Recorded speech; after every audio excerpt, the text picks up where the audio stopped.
अस्सलाम वालेकुम, कैसे हैं आप सब। दुआ है कि शादाबाद रहें, जहाँ रहें खुश रहें। रब्बि ग़फ़िर वरहम वअन्त खैरुर राहिमीन। रहमत भरा अशरा चल रहा है, तो इस अशरे में अपनी और अपनी फैमिली के लिए खूब दिल खोल कर दुआएं कीजिए।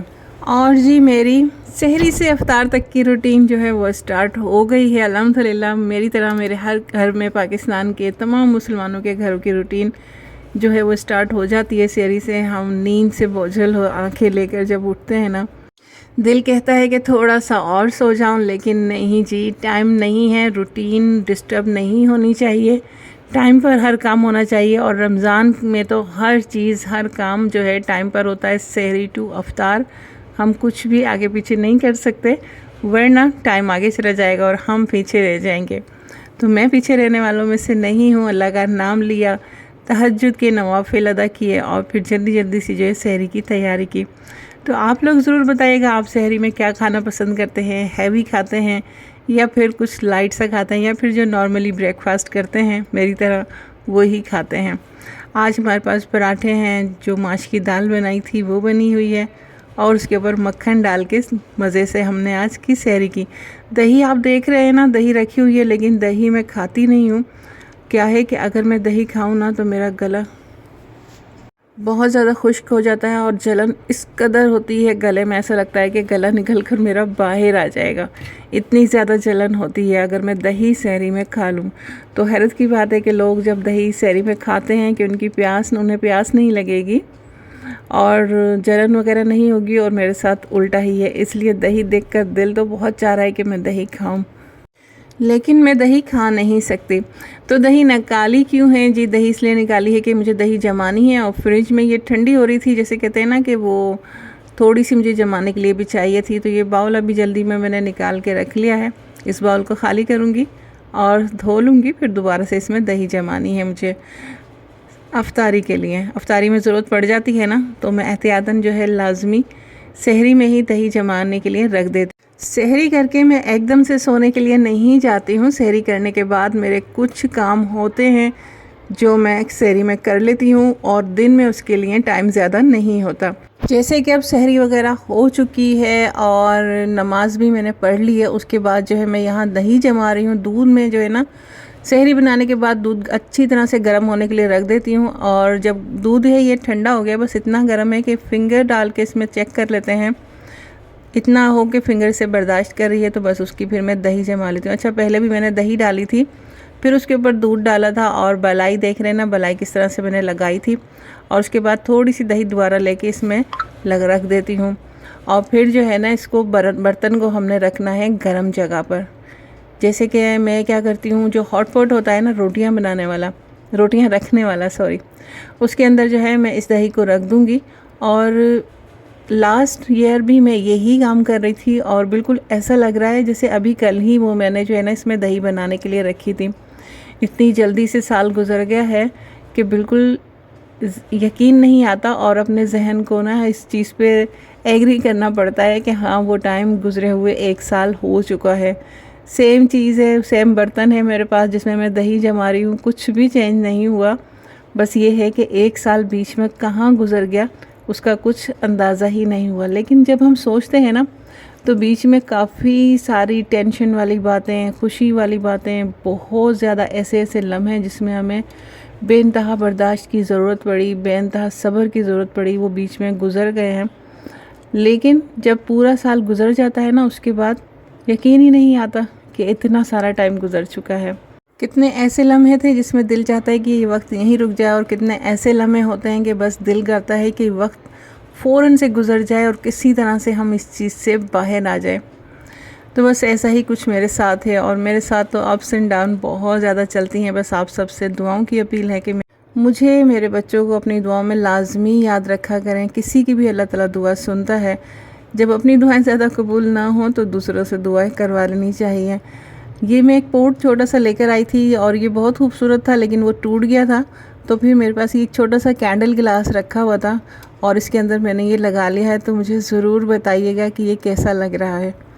मेरा गिलास भी ज़ाया होने से बच गया कैंडल का, क्योंकि कैंडल तो मैं बनाती नहीं हूँ, बस ले लिया था ये गिलास, और ये छोटा सा खूबसूरत सा पॉट जो है ना, ये प्लांट आर्टिफिशियल है, ये भी ज़ाया होने से बच गया है। तो दोनों चीज़ें मेरी काम में आ गई हैं। मेरे हाथ से ना चीज़ें बहुत कम टूटती हैं, लेकिन आजकल पता नहीं क्या हो रहा है, बहुत ज़्यादा चीज़ें जो हैं मेरे हाथ से गिरकर टूट रही हैं। शामी कबाब जो हैं ये फ्रीज़ हो चुके हैं, इसे मैं ज़िप लॉक बैग में रख दूँगी। और बाकी जो तमाम रोल्स और समोसे वगैरह है ना, उनको पहले मैंने क्या किया है, डिश में रख कर जो है ना पहले हल्का जो है ना फ्रीज़ कर लूँगी, यानी कि वो हल्के से जम जाए कि उनकी शेप ख़राब ना हो। फिर उसके बाद जो है ना तरतीब के साथ जो है मैं ज़िप लॉक बैग में रख दूँगी।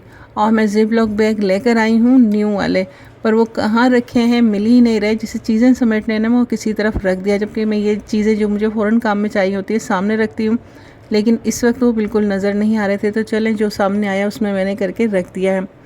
तो काम ही काम में कहाँ पूरा दिन निकल जाता है पता ही नहीं चलता। और यहाँ इफ्तार की तैयारी कर रहे हैं और देखें हुआ क्या है, एकदम से मुझे एक झटका लगा क्योंकि मैं इफ्तार की तैयारी कर रही थी और गैस चला गया। यानी कि इस वक्त इफ्तार के टाइम पे गैस चला गया और मुझे समझ नहीं आ रहा था कि मैं क्या करूं। एकदम से मुझे याद आया कि मेरे पास हॉट प्लेट रखी है। कुछ दिन पहले ही मेरी छोटी सिस्टर आई थी, मेरी एक गैस वाली प्रॉब्लम का मालूम था, रात में चली जाती है, तो वो ये हॉट प्लेट गिफ्ट लेकर आई थी। अभी मुझे आप लोगों को दिखाने का टाइम नहीं मिला था, उससे पहले जो है मुझे इसकी ज़रूरत पड़ गई। शुक्र है कि ये था, वरना सिर्फ खजूर के साथ जो है हमें रोज़ा इफ्तार करना होता।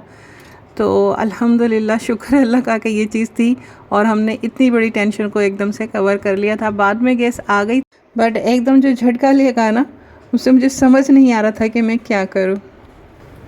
कढ़ाई जो है वो निकाल के रख दी है और ये फ्राई पैन में डालकर बना रही हूँ, जबकि मैंने फ्राई पैन में पहले कभी पकोड़े नहीं बनाए हैं, तो ये अजीब से फैले फैले से बन रहे हैं। तो बस यही हम बात कर रहे थे कि अचानक से कभी कभी ऐसी टेंशन और परेशानियाँ खड़ी हो जाती हैं कि जिसमें हमारा कोई हाथ नहीं होता, लेकिन हमें उसे फेस करना पड़ जाता है। तो जिस किसी के पास भी सोल्यूशन नहीं होगा इस चीज़ का, उसने क्या किया होगा। इफ्तार के बाद रेस्ट किया, चाय वगैरह पी, नमाज़ पढ़ी और उसके बाद ये मैंने इमली जो है ना ये भिगो के रख दी थी। तो मुझे इमली की चटनी बनानी है। अभी तक मैंने इमली की चटनी नहीं बनाई, तो मैं उसकी तैयारी कर रही हूँ मैं। अच्छा, यहाँ पर जो है ना मैंने इमली के सीड्स जो हैं वो निकाल दिए हैं और साथ ही मैं इसमें 10-15 जो है ना खजूर भी ऐड करूँगी। खजूर से इमली की चटनी का टेस्ट बहुत अच्छा आता है और कुछ नेचुरल जो है हमें मीठा इसमें मिल जाएगा। तो खजूर की भी मैंने जो गुठलियाँ वगैरह निकाल दी हैं और यहाँ इमली के भी जो बीज हैं वो मैंने निकाल। इमली को भिगोने के लिए ना बहुत ज़्यादा टाइम नहीं था मेरे पास, भूल गई थी मैं दिन में से भिगोना। तो पानी को मैंने अच्छा सा गर्म किया और इमली को पहले मैं वॉश करती हूँ 2-3 पानी से, और उसके बाद मैंने उसमें इमली को भिगो दिया था। तो ये जल्दी हो गई थी, यानी कि आधे घंटे में ये अच्छे से सॉफ्ट हो गई थी और इसके पल्प वगैरह जो है मैंने अलग कर लिया है। अब ये खजूर है, इसके सीड्स निकालने के बाद इसे बारीक बारीक सा कट करके मैं इसमें डाल रही हूँ और उसके बाद जो है ना मैंने इसे कर लेना है ब्लेंड। तो उससे क्या होगा कि हमें बहुत ढेर सारा जो है ना पल्प मिल जाएगा। और ब्लेंड करने के बाद मैंने छानना है। कुछ क्या होता है कि पहले से छानते हैं तो उसमें काफ़ी सारा पल्प जो है ना वो निकल जाता है। तो बस मेरा ऐसा तरीक़ाकार है, अगर आपको ज़्यादा ढेर सारी इमली चाहिए ना तो आप भी मेरी तरह यही काम कीजिएगा और पहले से ज़्यादा पल्प निकाल कर ना फेंकें। तो यहाँ जो देखें पहले थोड़ा सा था ना, तो वो काफ़ी गाढ़ा हो गया था। जब खजूर और इमली का पल्प ब्लेंड हुआ ना तो काफ़ी गाढ़ा हो गया था, थिक हो गया था एकदम। और जो खजूर के पीसीज है ना वो इसमें ब्लेंड नहीं हो रहे थे, तो मैं इसमें थोड़ा थोड़ा करके पानी डालती रही और अच्छा खासा इसमें पानी चला गया है। अब यहाँ ये अच्छे से पिस गई है, ब्लेंड हो गया है खजूर भी और इमली का पल्प भी। तो अब मैं इसे छानूंगी तो मुझे अच्छी खासी गाढ़ी गाढ़ी इमली का पल्प जो है ना वो मिल जाएगा। ऐसा पानी जैसा नहीं होगा कि जैसे हम पहले छान लेते हैं ना और सारा पल्प जो है उसका निकल जाता है और फिर बस पानी रह जाता है, जिसे हम पकाते रहते हैं और लास्ट में थोड़ी सी हमें इमली की चटनी मिलती है। फिर भी ये इमली का पल्प इतना गाढ़ा है कि मैं 2-3 स्ट्रेनर से इसे छानने की कोशिश की है। पहले देख रहे हैं इसमें आटा वगैरह छान लेते हैं या दूध छानती हूँ, उसमें तो ये बिल्कुल ही नहीं छना, निकला ही नहीं नीचे, ऐसे जैसे किसी चादर के ऊपर डाल दिया हो। फिर ये स्ट्रेनर लिया जिससे मैं बिरयानी की बॉयल राइस है ना वो छानती हूँ, तो इसमें ये जो है इसका पल्प निकला है। और जी ये पानी की बोतल है ना, ये अच्छी बड़ी बोतल है, ये पूरी इसमें पानी की जा चुकी है। थोड़े बहुत जो पानी है उसमें बचा है और वो भी थोड़ा थोड़ा सा करके मैं इसमें डालूंगी ताकि ये इसमें से भी इमली का पल्प निकल जाए। तो इतना अच्छा खासा इमली का पल्प जो है गाढ़ा गाढ़ा मुझे मिल गया है। और फिर मैं इसे पकाऊंगी ना तो आधे घंटे के अंदर ही इमली तैयार हो जाएगी, इमली की चटनी। और मुझे इसे बहुत ज़्यादा पकाना नहीं पड़ेगा, जैसे कि बहुत ज़्यादा पानी डाल देते हैं ना पहले इमली को छानने के बाद और फिर उसको पकाते रहते हैं, एंड में थोड़ी सी इमली की चटनी मिलती है। तो ये देखें अच्छी तरह से मैंने छान लिया है और उसका कचरा जो है इमली का और खजूर का क्योंकि खजूर के ऊपर जो छिलके लगे होते हैं वो भी मैंने नहीं उतारे थे ना, तो वो सब चीज़ें जो है निकल चुकी हैं और गाढ़ा गाढ़ा सा इमली का पल्प यहाँ मुझे मिल गया है। आधे घंटे में मेरी ये इमली की चटनी बनके तैयार हो जाएगी। और ये जो है ना प्रिपरेशन जो है ये मैंने रात में करके रख ली थी और इसे सहरी में जो है मैं बनाऊंगी। जब सहरी की तैयारी कर लूँगी इसे पकने के लिए रख दूँगी, जब तक हम सहरी करके फारिग होंगे इंशाल्लाह ये तैयार हो जाएगा। इस तरह के काम जो है मैं ऐसे टाइम में जिसमें मुझे टेस्ट भी करना होता है उसको, तो वो मैं सहरी टू अफ्तारी टू सहरी करती हूँ। तो आज की मेरी थका देने वाली रूटीन जो है वो यहाँ एंड होती है, लेकिन हाँ बहुत खूबसूरत छोटी छोटी सी यादें होती हैं और अल्लाह ताला का शुक्र अदा करते हैं कि सब काम खैरियत से हो गए और आज का दिन खैरियत से गुजर गया। ये 400-450 ग्राम का पैक था जिसमें से मैंने इमली बना ली है और इतनी सी बचाई है। चलते चलते आप सबके लिए दुआ, अल्लाह ताला आप सबको खुश रखे, शादाबाद रखे। मेरी और मेरी फैमिली को भी अपनी दुआ में याद रखिएगा। आज की मेरी छोटी सी रूटीन कैसी लगी ज़रूर बताइएगा। वीडियो को लाइक करके कमेंट कर दीजिए, सब्सक्राइब कीजिए। अल्लाह हाफ़िज़।